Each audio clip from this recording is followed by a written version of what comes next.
Hi everyone, ఎలా ఉన్నారు అందరూ? ఏంటి ఎండిపోయిన పువ్వులు చూపిస్తుంది అనుకుంటున్నారా? నేను వీటితో మంచి హెయిర్ ఆయిల్ చేసుకోబోతున్నాను. ఇది నాకు మీకు ఏదో ఫస్ట్ టైం చేస్తుంది, కొత్తగా చూస్తున్నైతే కాదు. ఖచ్చితంగా ఒక్కసారైనా ట్రై చేసే ఉంటారు. అవునా కాదా అనేది కామెంట్ చేసి చెప్పండి.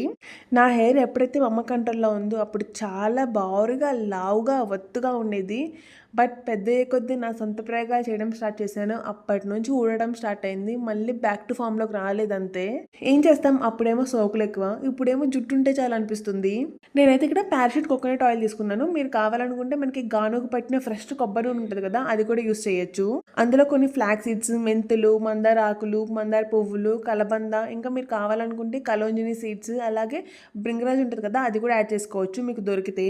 మా అమ్మ నా చిన్నప్పటి నుంచి ఇప్పటికీ స్టిల్ ఇదే హెయిర్ ఆయిల్ యూస్ చేస్తుంది. తన జుట్టు అయితే నిజంగా చాలా బాగుంటుంది. ప్లీజ్ ఎవరు దిష్టి పెట్టకండి. నో దిష్టి టు మై మామ్స్ హెయిర్. నేను నా ఎక్స్పీరియన్స్తో చెప్తుంది ఏంటంటే, మీకు హెయిర్ ఫాల్ అవుతున్న వెంటనే ఎక్కువ స్ట్రెస్ చేసుకొని యూట్యూబ్ ఓపెన్ చేసి hair fall trips, hair fall control oils ఇలా అన్ని సెర్చ్ చేసేసి అన్ని ప్రయోగాలు చేసేయద్దు. హెయిర్ ఫాల్ అనేది స్ట్రెస్ వల్ల లేదా మన బాడీలో ఫామ్ అయిన కొన్ని విటమిన్ డెఫిషియన్సీ వల్ల అవుతుంది.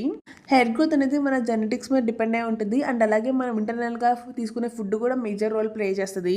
నేనైతే ట్రెండింగ్లో ఉన్న షాంపూస్, ఆయిల్స్ అన్నీ ట్రై చేసి మళ్ళీ ఎక్కడైతే స్టార్ట్ చేశానో అక్కడికే వచ్చాగాను. అంతే కదా, కొన్ని కొన్ని మనకు ఉన్నప్పుడు దాని వాల్యూ తెలియదు, లేనప్పుడే కావాలనుకుంటాం. ఏమంటే